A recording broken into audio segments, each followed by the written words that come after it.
जय हिंद श्रीमान। श्रीमान, मैं अभिलाषा स्कूल का कैडेट ध्वज लहराने के लिए आमंत्रित करता हूँ।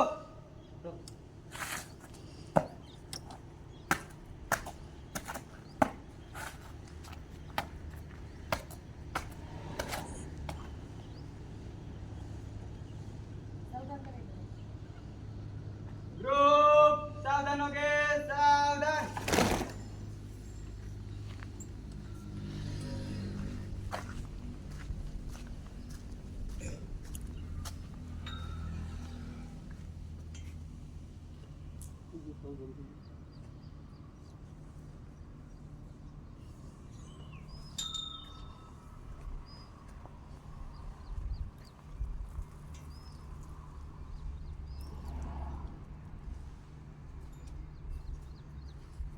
सलामी आम दो।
શ્રી ભરતભાઈ, સ્ટાફગણ અને વિદ્યાર્થીઓ, આજે 78મો સ્વતંત્રતા દિવસ 15મી ઓગસ્ટ કે આપણો દેશ આઝાદ થયો અને 78 વર્ષ પૂરા થયા. એની ખુશીમાં આજે દરેક સ્કૂલમાં કંઈક નવા કાર્યક્રમનું આયોજન હોય, ધ્વજવંદન કરી અને સાંસ્કૃતિક પ્રોગ્રામ છે એ બધે કરતા હોય. આટલા વર્ષો થઈ ગયા, આપણો દેશ આઝાદ થઈ ગયો, પણ આજનું યુવા ધન છે એ ગુલામનું ગુલામ જ રહ્યું. એમાં કઈ ફેર પડ્યો નહીં. કાલે ખાલી અહીંયા પ્રેક્ટિસ કરાવતા હતા ધ્વજવંદનની. 15 મિનિટ આજનું યુવા ધન ઊભું નથી રહ્યું, ચક્કર ખાઈને પડી જાય છે. મોબાઈલ માવા મસાલાનો એટલો વ્યસની બની ગયો છે. કોકના અંડરમાં હોય ને તો એમાંથી આપણે બચીને નીકળી શકીએ, પણ આ એક એવું દૂષણ છે કે એમાંથી તમે ક્યારેય બહાર ના નીકળી શકો, અને એ એક બરબાદીનું પતન છે. નાના હોય જન્મે ત્યાંથી મોબાઈલ, હજી તો ઉગીને હમાના થતા હોય તો બહારનું જમવાનું, નાસ્તા, પડીકા ખાવાના, માવા ખાવાના. ધન્ય તો એ લોકોને છે કે જે શિયાળો હોય, ઉનાળો હોય કે ચોમાસું હોય, જોયા વગર આપણા દેશની રક્ષા કરે છે. તો આજના દિવસે આપણે કાંઈ ના કરીએ તો કાંઈ નહીં, પરંતુ ભગવાનને એટલી પ્રાર્થના કરીએ ભગવાન એમને ખૂબ સત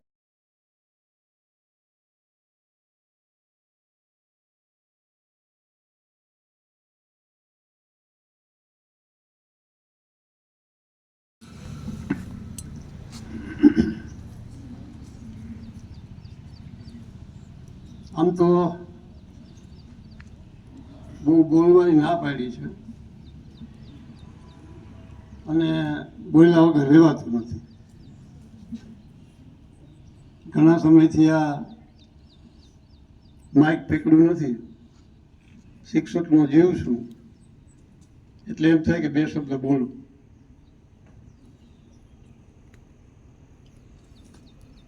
15મી ઓગસ્ટ આપણે ઉજવી.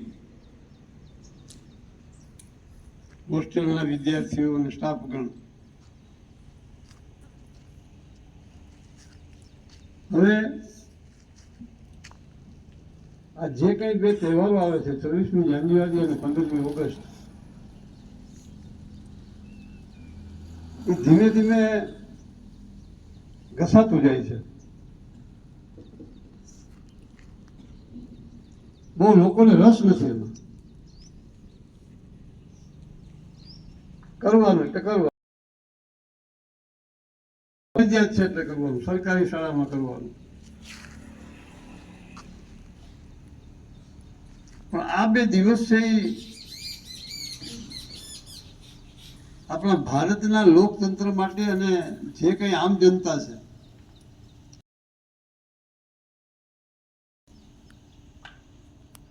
અને આપણે એને ફોલો કરવો જોઈએ, આપણે એને અનુસરવું જોઈએ.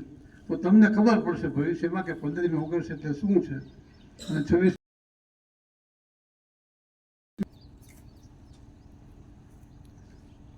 આ બધી બાબતોમાં તમને ક્લાસની અંદર ઘણું બધું શીખવાડવામાં આવે છે. હમણાં બીનાબેને તમને વાત કરી કે યુવાધન છે માઇક આંગળું થતું જાય છે, માઇક આંગળું થતું જાય છે. અહીંયા ક્યારેક ક્યારેક બસ ચેક થાય છે અથવા તો તમારા ક્લાસ ચેક થાય છે ત્યારે ઢગલાબંધ પડીકાઓ નીકળી પડે છે.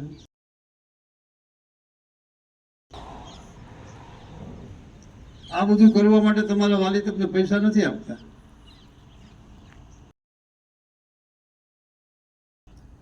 એમાંથી આપણે બહાર નીકળવું પડશે, સુધરવું પડશે. નહીંતર ખરેખર બરબાદી થઈ જશે.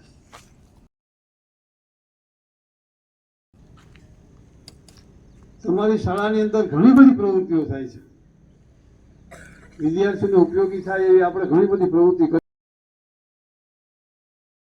પ્રવૃત્તિમાં રહેતા બચા દો,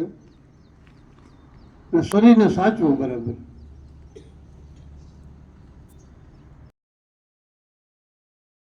તો તમે કંઈ પણ કરી શકશો.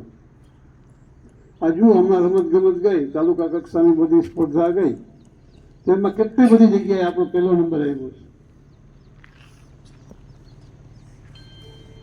એનું કારણ એ છે કે તમે કંઈક કરો છો એટલે તમારો નંબર આવે છે. બીજી શાળામાંથી ઘણા બધા 50-50 જણા 60 જણા આવ્યા હતા. છતાં એટલી સફળતા નથી મળતી કારણ કે કંઈક કરતા નથી. ખાલી જો ડ્રેસ પહેર્યો હોય, બૂટ પહેર્યા હોય ને સ્ટાઇલમાં આવે ને જાય, બધા લોકો ઊંચો છો કે કાંઈ નહીં. એટલે એવા વિદ્યાર્થીઓ આપણે નથી બનવાના, આપણે કંઈક કરીને બતાવવાના એવા વિદ્યાર્થી બનવાના. મા બાપની અમુક અપેક્ષાઓ હોય, અપેક્ષાઓ પૂરી કરો, એને સંતોષ થાય એવું કામ કરો, એને ફરિયાદ થાય એવું કામ ના કરો. કોઈ વિદ્યાર્થી શાળાના ડિસિપ્લિનમાં ના હોય તો એના વાલીને આપણે જાણ કરીએ તો એને બિચારાને દુઃખ થાય કે અમારો દીકરો આવું કેમ કરતો હશે. એટલે ફરિયાદ તમારા વાલી સુધી ના પહોંચે એવા પ્રયત્ન કરજો.